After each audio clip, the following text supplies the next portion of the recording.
Things are finally looking up for the airlines as most COVID travel restrictions have come to an end. Travel chaos that we saw at many airports throughout the summer is easing. But will a possible recession now on the horizon wreck that rebound? Joining us is David Mao, Portfolio Manager at TD Asset Management. Great to have you back with us, David. Nice to be here, Greg. All right, so let's dig in. Obviously, the airline industry got hit very hard during the pandemic. Explosion of demand this summer, chaos at the airports. Everything seems to be going well for now. What do we need to worry about going forward? Yeah, look, you're right. I mean, air travel has been very robust since basically the beginning of the year. I mean, the spring was great, summer was even better. It looks like the third quarter, which just ended a few days ago at the end of September, is also going to be pretty strong. So based on the numbers that we're seeing and what the airlines are telling us, the fourth quarter going into the holiday season is also looking very, very robust. Travel bookings, both for leisure and business, those fares are being snapped up, and we know that ticket prices are basically higher than they were pre-pandemic. So, I mean, all in all, it looks like a good year for the airlines. The outlook looks pretty decent. What is uncertain is what's around the corner in 2023, if we're headed into a recession, if this first wave of pent-up travel demand has now passed, what does that also mean for next year? But, I mean, the good news is the IATA, which is the Airline Industry Association, predicted 2022 is going to be the first year since the pandemic began that airlines are going to be profitable. So it's been 3 years since airlines have turned a profit, and it looks like this year they'll finally be able to do that. Now, when we think about the return to travel this year, it seemed that the leisure travel was the first thing to resume. People said, what, there's no restrictions, I can fly here, I can do this, good, I'm going to do it, because I haven't been anywhere for a while. Business lagged a little bit. From what you're saying, it sounds like business is picking up too.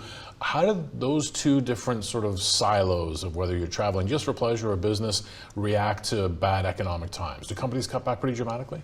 Companies do cut back dramatically, but I mean, I think for regular leisure travel, if you're losing your job or you're getting fewer hours at work, and you're also being impacted by high inflation, so prices for other things are going up, travel is, vacations are one of the first things that you cut, right? So that's obviously going to be impactful. For companies, right now we're seeing a lot of companies starting to talk about layoffs or cost-cutting measures. So that is actually might be even more impactful for the airlines because, travel is only a small part of the overall passengers, but it's a big part of the airline's profit. Now, anecdotally, I've heard that as far as the demand goes right now, there are perhaps not enough seats to fill all that demand, and people are getting, incentives to say, hey, if you don't get on this flight, you get on a later flight, we're going to give you this money. It seems that they could benefit by bringing more seats online, but that sounds like a risky proposition given all the uncertainty. Yeah, and in general, I think North American airlines, European airlines have kept their capacity lower than what it was prior to the pandemic. I think in most cases, airlines are about flying 5 to 10% fewer flights than they used to, but those flights are full.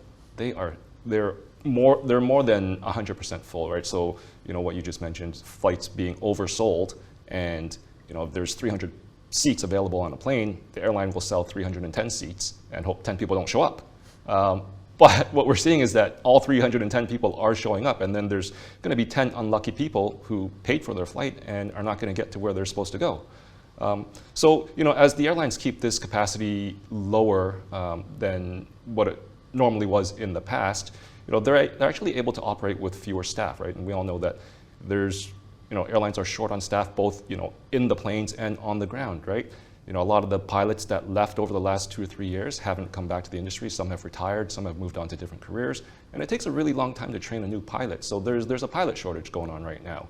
So if the airlines can manage kind of at, current capacity levels and still make money, and, fly 100 flights that are 100% full, they'll probably continue to do that for at least a little while.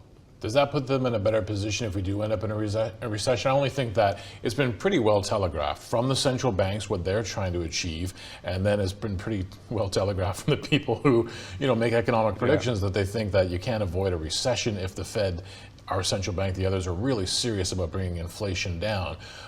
But if you get that warning, can you prepare for it as an industry? Because I just think about the pandemic and how everyone, including airlines, were just blindsided by it. Yeah, everyone was obviously caught off guard. I think with these lower capacity levels, when the downturn does come, the airlines will have less work in terms of reducing even more capacity, right? So for now, it's probably a good thing.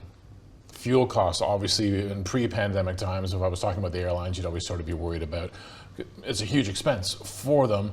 There's been a lot of, I guess, volatility in that space as well. Yesterday we had Justin Flower on the program. He basically said, I can sit here and make a case for $60 oil. I can sit here and make a case for oil above $100. How does the airline industry sort of deal with that? Yeah, I mean, a lot of the airlines will have some kind of commodity hedging programs in place, so they'll hedge the price of oil. But the thing is, not everyone does it, and not everyone hedges 100% of their oil exposure, because, you know, like you said, oil price could go up or it could go down. So they kind of want to be in the middle. They don't want to completely hedge and then miss out on potential upside if oil prices come down. So depending on the airline and what their hedging program is, some airlines will be more or less affected by the volatility in oil prices.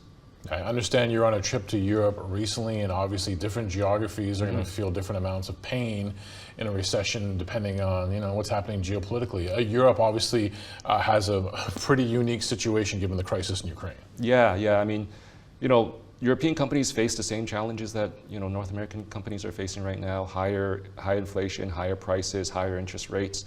The one additional headwind that they have right now is their dependence on Russia for natural gas, and natural gas is a big part of what they use for heating and for running their factories. And so, you know, obviously with the sanctions on Russia right now, and Russia not providing the same volume of gas that they did to Europe in general and Germany in particular, it's creating an additional headache and a lot of uncertainty for companies there. And not just for companies, for households as well, that, you know, they're unsure how they're going to heat their homes this winter.